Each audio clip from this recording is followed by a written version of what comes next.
was driving my truck last night and hopped back in when I was ready to leave, and it would not start. Actually, it turned over and it just spitted and sputtered and quit. Ran real rough. And then I tried to start it again and nothing. So I'm heading back today in the sunlight, see what's wrong with it, and see if we can get it fixed and get it running. I'm hoping something simple. Alright, so we'll turn it on and try to start it. Nothing. We'll have to dig deeper, and actually I'm at a temporary place here. I got to get the vehicle out of here. I'm going to hook it up and trailer it out of here and get it back to my shop. Okay, got the truck back. I couldn't work on it where it was past what I did. And the next thing I want to check is see if I've got an electrical or a fuel problem. So I think I've got a fuel problem, but I want to confirm that. So I'm going to open up where the air filter is, and I'm going to give it a shot of starting fluid and see if it'll fire up. And it's really better to have two people here, but I'll just give it a shot in there.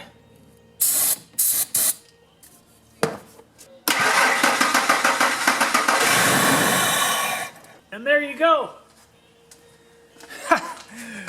That fired up. It was running smooth just for that short time. If somebody else was here, I could have run it a little longer. But I can tell that kicked in. So that tells me I have a fuel problem. The next thing I want to do is go back and remove the gas cap and turn the key and listen there and see if I can hear the fuel pump kicking on or not. So I can put this back. And this really takes a couple people to do this. But you open this up, put your ear to that, and have somebody turn the key. Don't start it, but just turn the key and see if you can hear the fuel pump running at all in there. And I hear nothing. And actually I tested that with another person and they couldn't hear anything in there. Now I feel pretty confident that I've got a bad fuel pump in the gas tank. That's a big job to take that apart, change out. So I want to do one more test to confirm that that's what my problem is. Okay, that's the fuse for your fuel pump. And there's the relay. Now this relay is clicking when you turn the key, and you can put your finger on it, which I did, and feel the click. If it's clicking, the switch is probably working. I checked the fuse and it's fine. All you do is pull that out and make sure that there's not a break in that wire loop. But there's one last thing I want to check before I start taking things apart to change a fuel pump, and that is the fuel inertia switch. Now the fuel inertia switch is designed to shut your fuel off in case of an accident. Sometimes those switches can be too sensitive, and if you slam a door or if you're pulling a trailer, it can trip that switch, which cuts off your fuel. So we want to check that, and that is underneath the side panel on the passenger side, right there on this 2002 Ford F-150. And to pull this panel off to get to it, you probably can't see, but right here it says fuel reset with an arrow pointing up. But we want to pull this trim piece up, and it's just a snap fit. And then this side panel snap fits in here and here. And you want to pull that this way, and there's two of them. And then we can remove it. And here's the fuel inertia switch right here. Somebody got a golf ball jammed in here.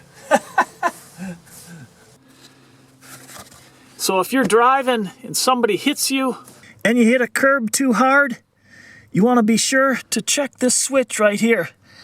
Now, I don't know if you can see, but you can see the red exposed down here in that little gap. That means the switch is in the on position. It is not tripped. If that red's not showing, it means it popped up, and it'll be level with the surface up top here, and you need to push that down to reset it. But that's not the problem. Okay, here I am under the truck.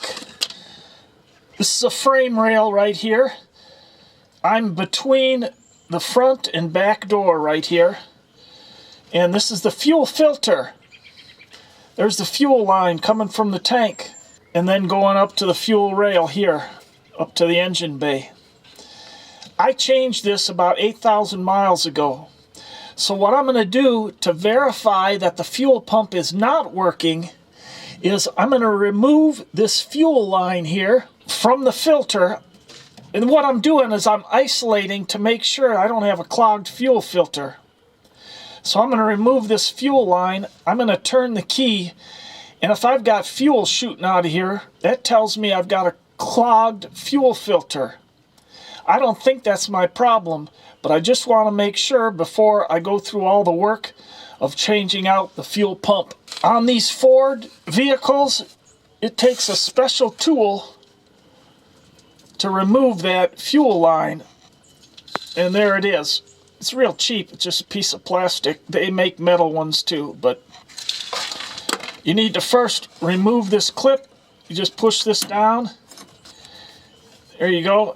And now I'm going to stick that tool on there to remove the fuel line. So all I need to do is open that up, stick it over the line right there, and slide it in, and it'll remove that clip. Like that. Slide it in, and I can push the line off. And we'll go ahead and turn the key.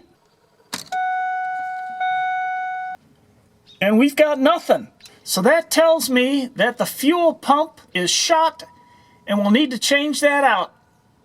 So we tested and actually replaced the relay, and we know that's good. We checked the fuse. We know that's good. We tried to start it with starting fluid, and we know it will. So we've got a fuel problem. It's not getting fuel. And it's not because of these two. We turned the key, listened at the fuel tank, can hear nothing. Disconnected the fuel line before the filter, and we're still getting nothing when we turn the key. So that pump is not turning on. The only other thing that it could be besides a bad fuel pump is we might have a problem with power back at the fuel pump. But the only way to check that is to access the pump itself. So I'm going to order a fuel pump, disassemble so I can access the fuel pump. I'll check for power back at the plug. It's a big job.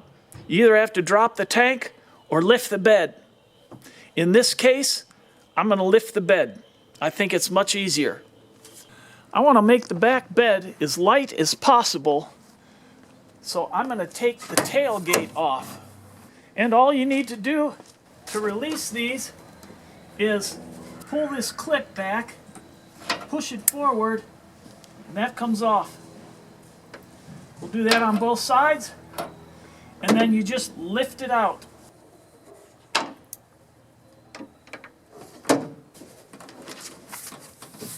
You have to get it at the right angle, right about here. You can lift this side out and then slide it out that way.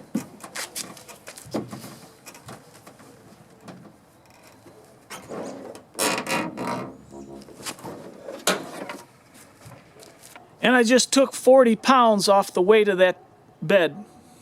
On this truck, there's 4 tie-down clips. I need to remove those, and then I can get this bed liner out. Some of you might have a little clip that comes in here to hold this in place, and those just pop out. You just get behind it, pry it out, pop it out, and then you can lift the bed liner out. And these take a Torx T30.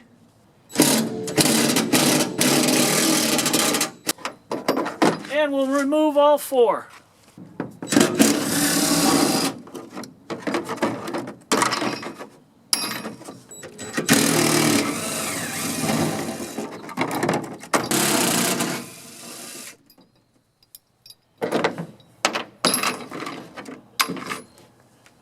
And to get the bed liner out, I'm just going to lift in the middle and then pull the sides in, lift it out.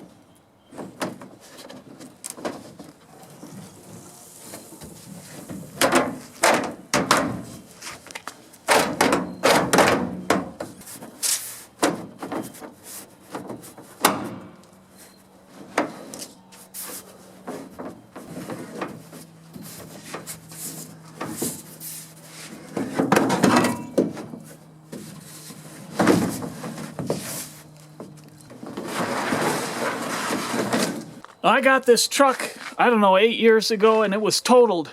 It had been rear-ended, so I found a used back bed and painted it, put a new bumper on, had to put new leaf springs on. Anyways, I haul hay for the animals in here, so I'm going to clean this out, and then we'll remove 6 bolts that hold this bed in.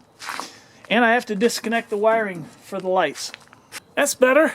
I live in a real mild climate, not in the snow belt or the salt belt. So these bolts, plus I just changed this bed out 8 years ago or whatever. These bolts, if yours are all rusted in, can be a challenge to get out. I don't think mine will be hard to get out. We'll go ahead and take these 6 out, and hopefully all we need to do then is disconnect the wiring, and we're ready to pull the bed back. And these take a Torx bit.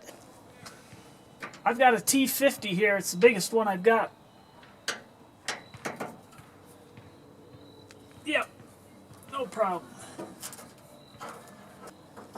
Like I said, yours might be more challenging than that.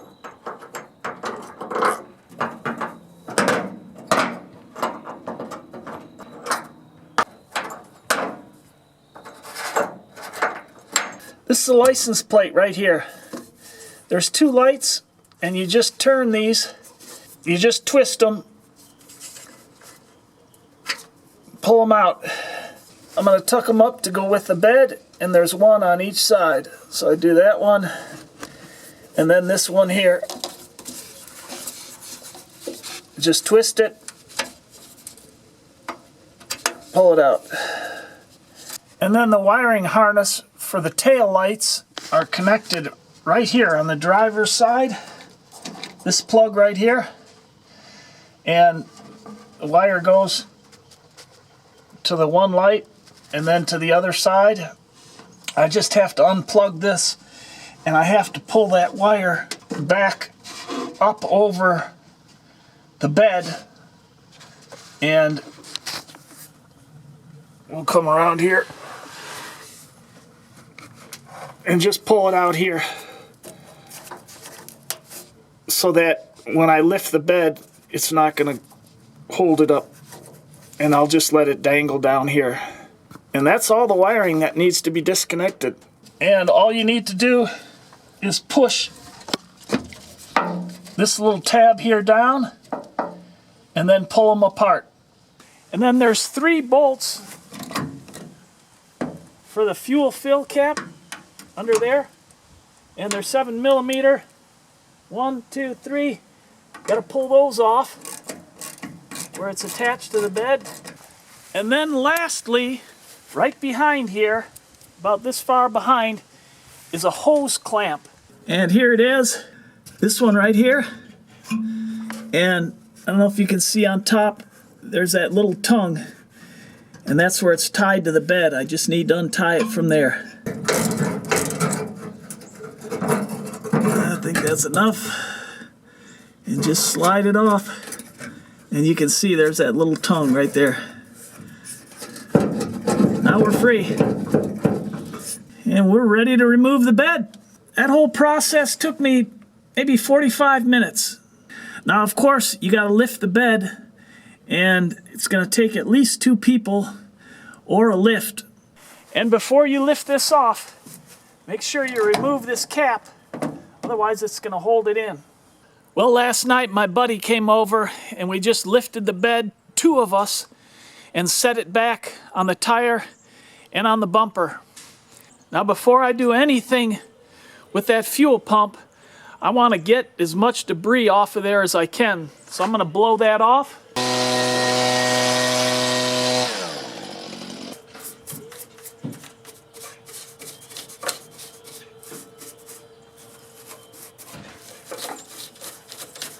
And I want to unplug this connection here. And I want to run one more test before I pull this out. And I just want to make sure that there's power running to this. And you just push this little tab down to separate these. So I'm going to get my test light and see if I have 12 volts at one of these probes here. If I don't, then it might not be my pump's the problem. Now what we're going to do is I've got somebody in the driver's seat to turn the key on, and I want to check for power. I think this is the power right here, the red and black wire here. Turn the key on. There we go. We got power. Before you disconnect wires, or especially work on the fuel pump, you need to disconnect your battery. You don't want any sparks around gas. Be sure to disconnect your battery.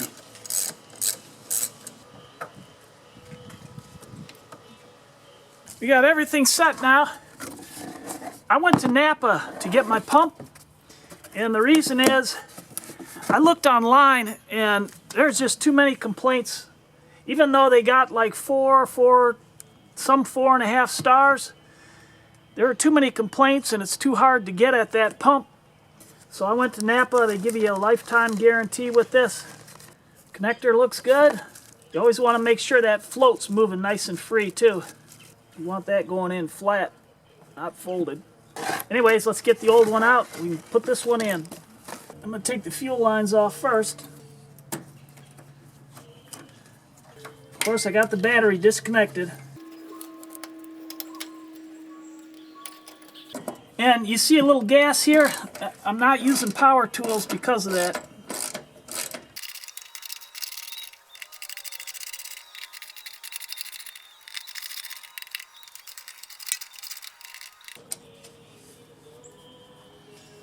And the reason I blew that off and everything, you don't want to drop debris down in your tank.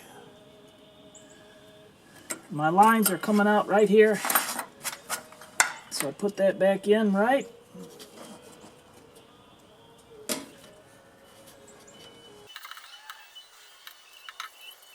The strainer, make sure that doesn't fall down in there.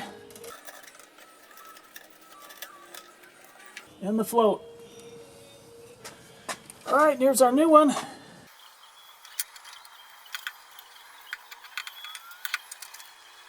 Beautiful.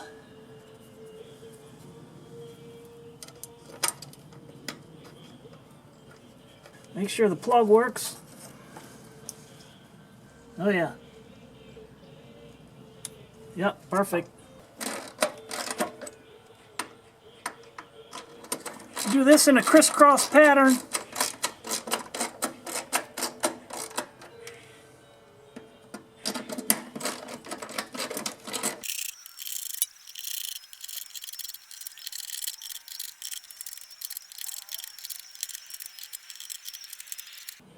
Good.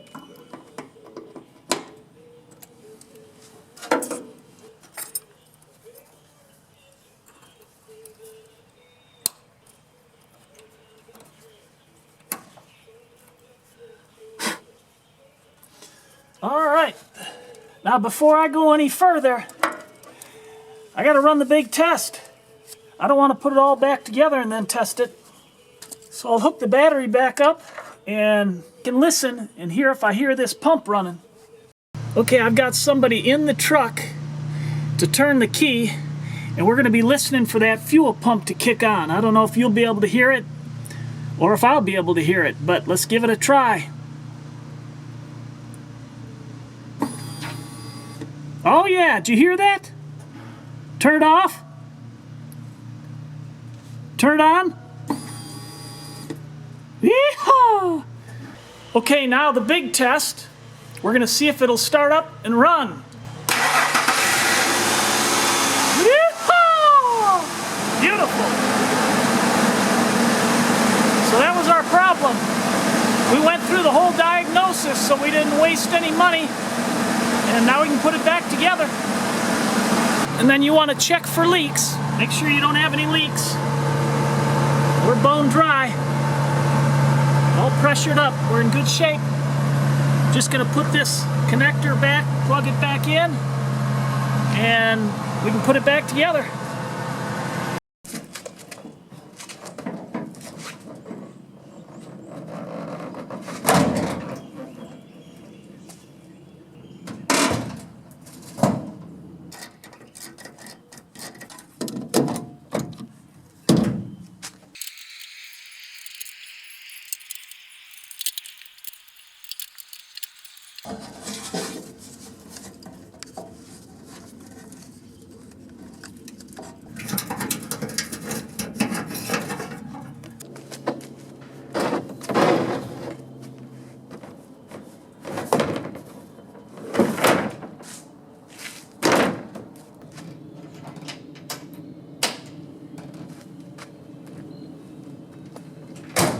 And we just have to put the clips back on.